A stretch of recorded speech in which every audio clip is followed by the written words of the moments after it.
In this segment of Sam School, I'm going to discuss all these different account registrations that you see on the board. Whenever you look at a client's statement for the first time, one of the first things you're going to want to look at is how is the account registered? What type of account is this? What you see on the board behind me, you see individual and a bunch of different acronyms. This stands for Joint Tenants with Rights of Survivorship. TOD is Transfer on Death, sometimes referred to as POD, Payable on Death. Ultimately means the same thing. Trust accounts, Roth IRAs, traditional IRAs, qualified accounts, non-qualified accounts, and then below this line you see all sorts of different acronyms for different employer-sponsored type of plans. SEP IRA, which stands for Simplified Employer Pension, Simple IRA, 401k, 403b, 457, and TSP, which stands for Thrift Savings Plan. All these different types of registrations all mean different things, and you need to be familiar with these. Now, with that said, I can only go into so much detail about these registrations because the nuances of them change every year. For example, the amount someone is able to put into a Roth IRA or a traditional IRA changes every year. Same is true for all these different employer-based registrations. The amount someone can contribute, again, changes every year. Also, the amount of income someone can make, if someone makes too much income, they lose the ability to contribute to some of these different registrations. That also changes every year. So you need to work with our in-house CPA, sales manager, other reps who have some experience, and also research this stuff. You can easily Google some of these maximum and minimum amounts for certain types of registrations depending on what you're trying to accomplish. In general, I want to go through the basics of all of these registrations. The first and the most common type of registration you're going to see is simply an individual registration. This is sometimes just simply referred to as taxable registration. But for the most part, you'll see the word individual a lot of times. This simply means that it is registered to, of course, an individual.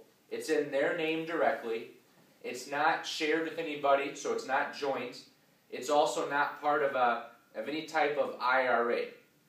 It is also 100% taxable. It's not in any sort of tax-sheltered vehicle. It's just simply individual. Money that's in an individual account is, in general, completely liquid for that individual. They can withdraw the money anytime. It's available to them for emergencies, whether it's a brokerage account, a savings account, a CD, you name it. They can pretty much always get at that money anytime they want to. Now, because there's no tax shelter whatsoever, dividends and interest and capital gains are taxed as they're incurred. So individuals, people who have this registration, they get a 1099 every year telling them what their income, interest, dividends, gains, etc. was for that particular account. So there is no tax shelter, there's no tax deferral, but what you gain from this type of registration is flexibility and, most importantly, liquidity. It gives them the ability to get at that money anytime. But again, there's no tax preferential treatment. Take this registration one step further and you'll see JTWROS, Joint Tenants with Rights of Survivorship, usually just referred to as a joint account, but legally that's generally how it's titled. You'll see this most often, of course, with a husband and a wife. Sometimes you'll see it with an elderly parent and a child, who wants to put a name on a checking account for sake of convenience, making it easy for a child to pay bills for an elderly parent. So you'll definitely see this. This is a very, very common registration. The name is pretty self-explanatory. If one of the owners dies, again, it's joint ownership or joint tenants. If one of the owners dies, ownership transfers directly 100% to the next person. From a tax standpoint, it's treated exactly like the individual account would be. In fact, joint tenant, when one of those tenants passes, it becomes an individual account for the survivor. So individual and joints are taxed exactly the same. What joint tenants with rights of survivorship does is it makes the transfer of money very seamless to the survivor. But there's co-ownership. That's very important when transitioning to this next registration. Transfer on death and payable on death mean the same thing, and again, this is pretty self-explanatory. These accounts are owned individually by a person, but when that person passes, the ownership automatically transfers to somebody else. A parent, a sibling, you name it. TOD and POD are different from rights of survivorship. With joint tenant rights of survivorship, there's literally two owners or more, and those owners have equal control over the money no matter who's alive. With TOD and POD, there's only going to be the one owner. When that person passes, that's when the rights to the money changes. With joint tenants, they both have equal rights to the account, equal rights to the money when they're both alive. TOD and POD, the first person needs to pass away before ownership and rights to that money changes. This type of registration, TOD and POD, is also often referred to as a poor man's will or a poor man's trust, because these registrations do avoid probate. They don't need a will, you don't need a trust. This is a registration that you simply put directly onto an account, and when that person passes, ownership of that asset is transferred very seamlessly. So they avoid probate. Joint tenants with rights of survivorship also avoids probate. Individual accounts do not necessarily avoid probate upon death. If it's a small account and the overall estate, as of right now in the year 2014, if the overall estate is less than $100,000 all in, then you can simply file a small estate affidavit, which basically bypasses probate. But for the most part, given a house and automobiles and insurance, most people have more than $100,000 to their name. So in general, individual does not avoid probate, but these two types of registrations do. The next type of registration I want to draw your attention to is a trust. A trust does not, a trust can be structured in many different ways. There's irrevocable trust, there's revocable trust, also referred to as living trusts. There's life insurance trust. There's a multitude of different types of trusts that are out there. We're going to have a whole SAM School segment talking about trusts, the advantages and the disadvantages of using certain types of trusts. But just know that trust is a very common registration you're going to run into, especially when dealing with the senior market. Individual, joint, TODs, and trusts, in general, do not have any tax preferential treatment. Now, there are ways to use trust accounts to avoid some estate taxes or death taxes, but from a simple aspect of buying and selling stuff, dividends, interest, etc., trust and these three registrations pretty much are not tax preferential items. They don't really have tax deferral. All of these first four registrations, you pay taxes on your dividends, your interest, your capital gains, etc., as they're incurred. A trust gives an individual a lot of control over their money, both while living and even after they pass away. It's basically a list of instructions for the trustees to follow. The trustee is the person that administers the trust, that's in charge of making sure the items in the trust are carried out, the instructions in the trust. Most people, if it's a living trust or a revocable trust, most people are their own trustee. The trustee, again, is the person who calls the shots within the trust.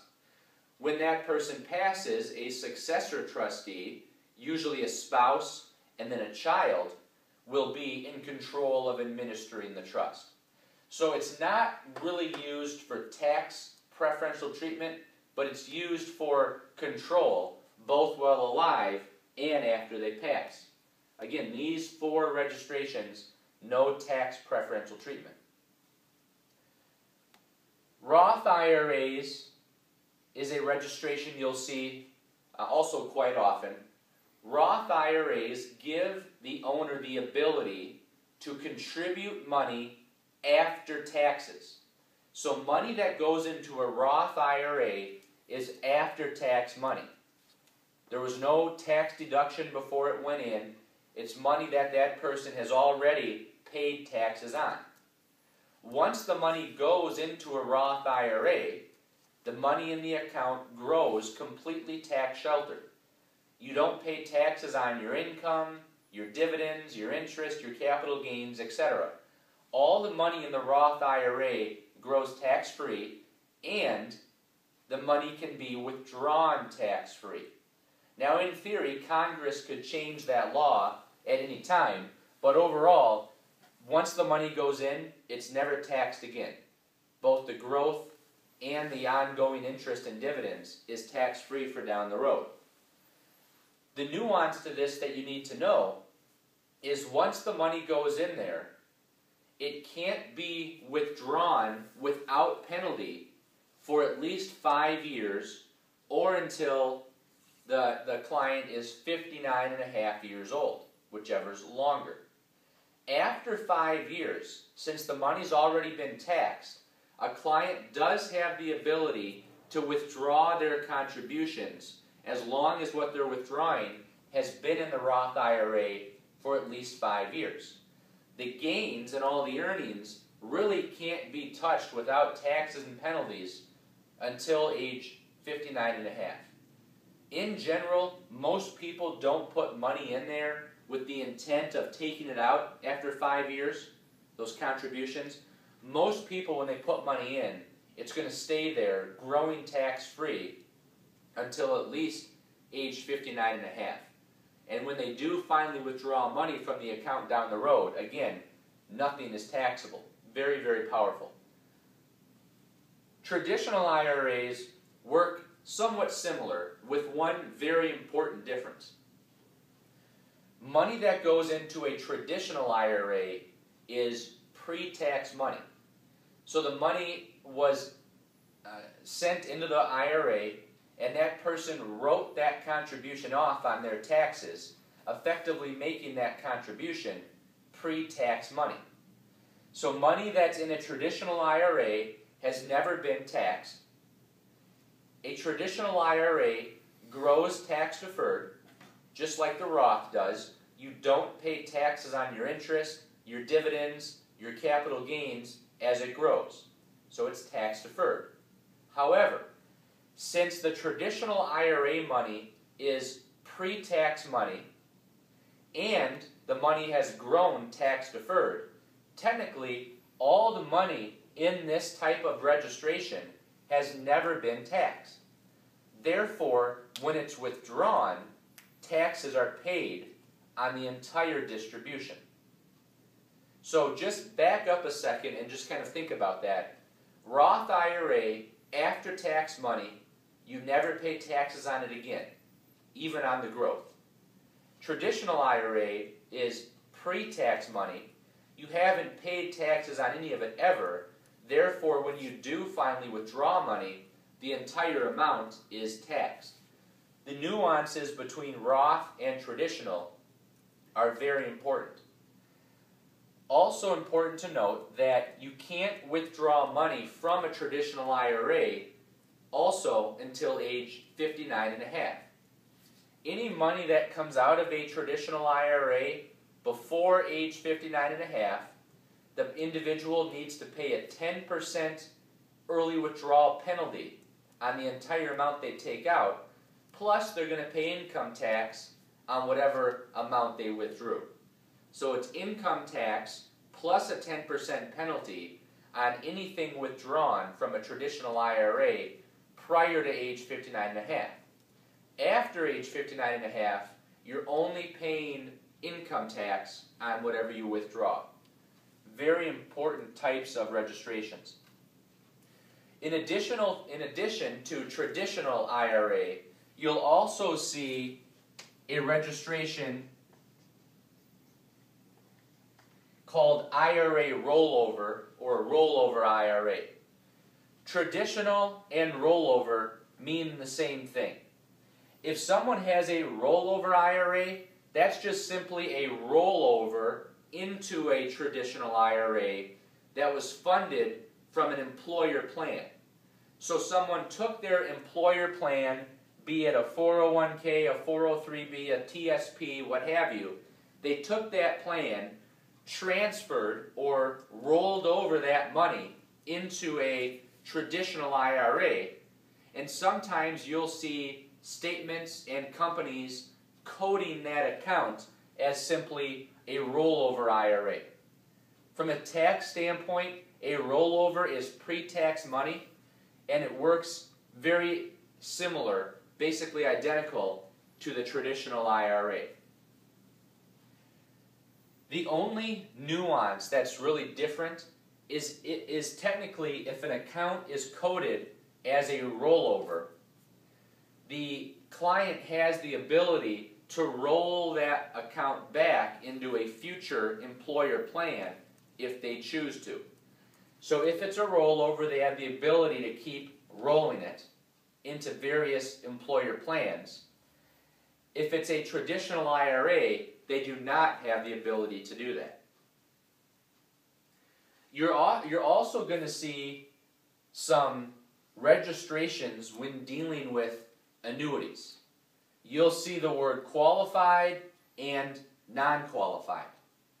Whenever you see the word qualified, or if you hear a wholesaler or an accountant or someone say that this is a qualified account, all that means is it's some sort of tax preferential treatment type of account, meaning it's an IRA, generally speaking. So if someone has, let's say, a Prudential variable annuity, and you see that it's a qualified account, that simply means it's an IRA. If you see the word non-qualified, that means it's not an IRA. So it's not qualified for tax shelter, where qualified means it is. Now, a variable annuity is a type of tax shelter, so technically you can have a variable annuity registered as non-qualified, but there are some tax nuances to that that we will get into in a different segment. In conclusion, just wrapping up what's along the bottom here, these are all different type of employer-based retirement plans. SEP IRA, Simple IRA, 401k, 403b, 457, TSP. In a nutshell, they basically all work the same way, with some different restrictions on maximum contributions, matching from your employer, etc. 401k, for the most part, is a traditional IRA type of plan. However, you are seeing more and more Roth IRA versions of the 401k. So you'll see both traditional 401ks and Roth 401ks. Whether it's Roth or traditional, they work the same way as the Roth and traditional versions of the regular IRAs. With the 401k, however, the maximum contribution an employee can put in is much higher than the regular Roth and traditionals. And also, with the 401k, there's oftentimes some sort of employer match going into the 401k. When an individual puts 5% in, and let's say a company is matching the first 3% dollar for dollar, that's like getting an 8% contribution into the 401k. 403b works just like a 401k, except a 403b is used by nonprofit organizations. You'll see this used by teachers, by charities, by hospitals sometimes. It depends how the overall company or corporation is structured. But in general, 403bs work the same way as 401ks. Those are definitely the most common types of retirement plans you're going to run into. 457 plan is the type of plan that most municipalities use.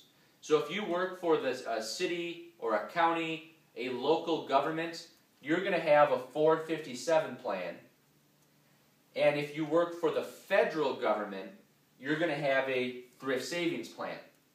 Thrift savings plan works exactly like the 401k and the 403b.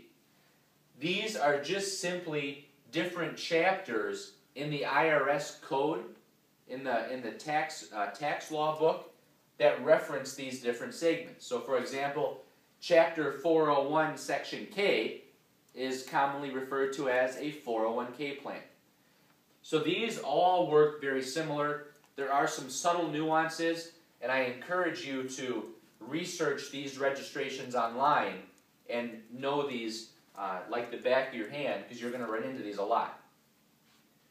From time to time, especially when working with self-employed individuals, you're going to find SEP IRAs and simple IRAs. There are some big differences between these. I'm not going to get into them right now because all the little nuances and differences between them change every year. How much you can contribute, how much you need to give to your employees and matching, the maximums, the minimums, all sorts of stuff. Just know that when you see these registrations in general, it's going to be pre-tax money. In fact, most SEP IRAs, once someone retires from their company, the SEP can usually be rolled into a traditional IRA because they're structured so similar to each other. Overall, the registrations you see on the board are going to represent about 90 to 95% of the registrations you're going to see on a regular basis. It's important to you, just like I say in all my other segments, it's important for you to know these very well. So watch this video a few times, Google this information, figure out all the different nuances, when, where, why, and how to use these different registrations. This knowledge is going to be very vital to your success because it's going to be one of the first things you look at when you see a client statement, because it's going to give you insight into how the money's structured, how it's taxed, and how you need to plan around these different variables, especially when freeing up income for individuals.